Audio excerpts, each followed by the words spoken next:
Thank you for joining us on another mission moment. I'm Pastor Brad Schallenberg of Peace Lutheran Church.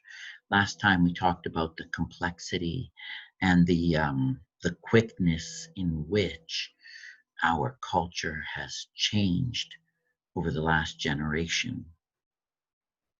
And it's daunting. Can the church meet those changes? And it's actually quite simple. Joining Jesus on his mission to redeem the world is actually quite simple. I've got this incredible quote. Remember, I said I was doing a bit more reading, and look at this quote I found. Disturb us, Lord, when we are too pleased with ourselves, when our dreams have come true because we dream too little, when we arrive safely because we sail too close to the shore.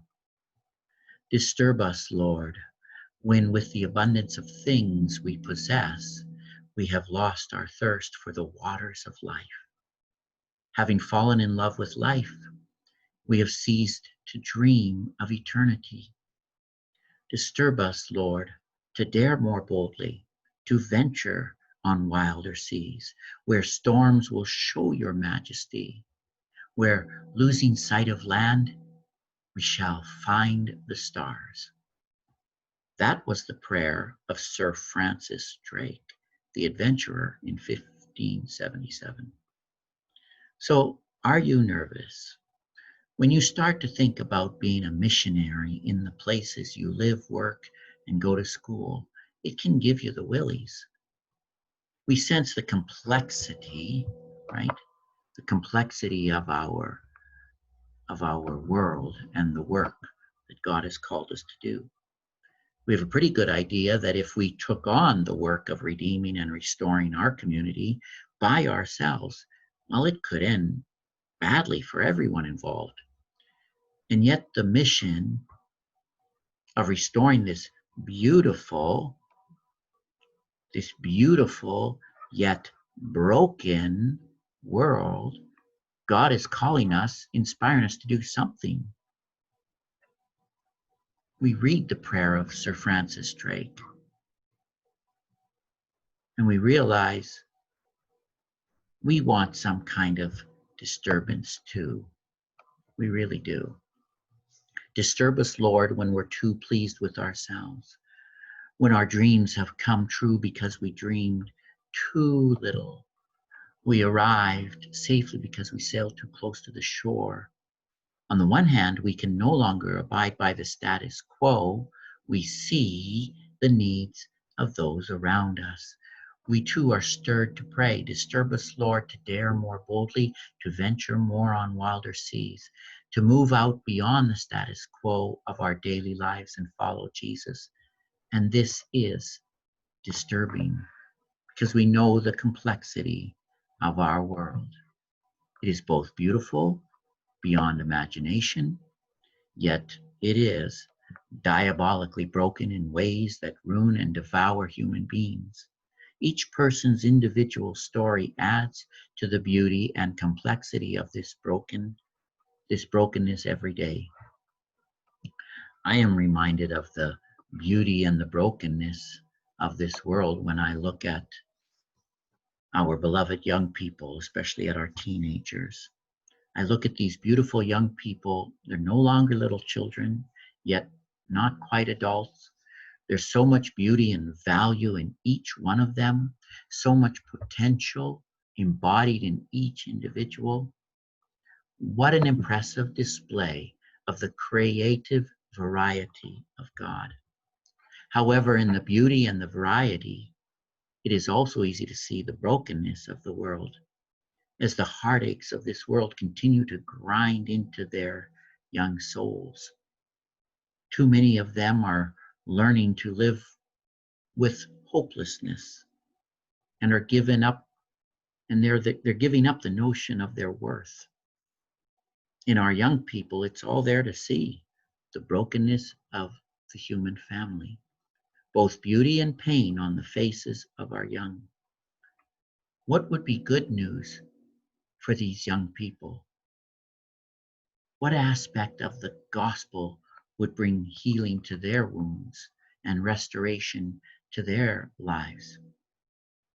Well, each person's lives has a complexity of beauty and brokenness to their story. Working out the redemption and restoration for any one of these individuals would be complex beyond measure. And then think, for all people,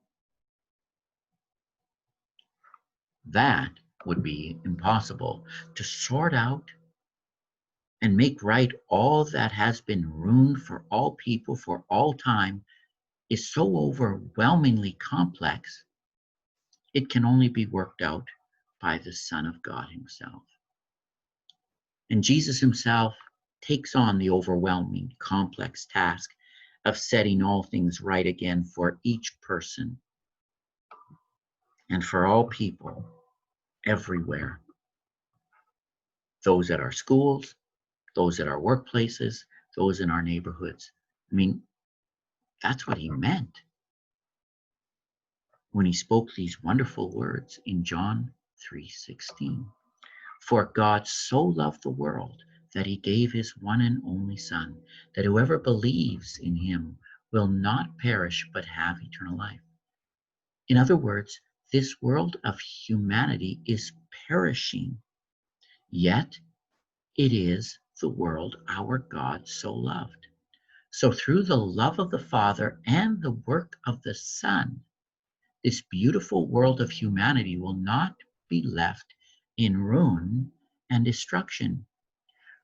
Through the Son, the world the Father so loved will be saved and renewed and restored again. This is the promise to all who believe. And in fact, that is the very exclamation of God at the conclusion of all things, isn't it? He says, behold, I am making everything new at the end of Revelations.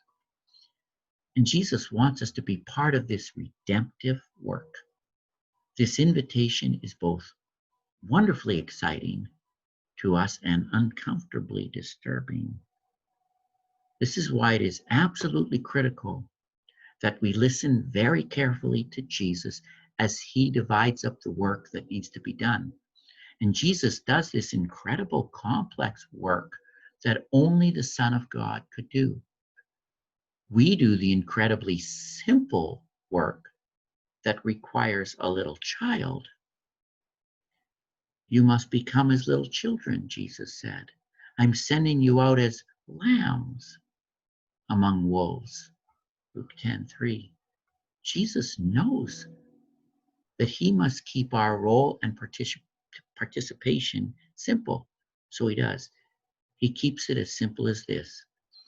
In order for us to follow Jesus, in order for us to be part of his mission into our neighborhoods, all we really have to do is enjoy people and seek, recognize, and respond to what he is already doing in their lives. Sure, there's going to be challenges. In the end, though, it is really that simple, because only Jesus, the Son of God, can do the immense and complex work of renewing and restoring all things. However, in his amazing grace, he includes us in simple yet important ways, and we're going to talk about that. Jesus made the work of witnessing simple. We make it hard when we try to do what only he can do. Amen.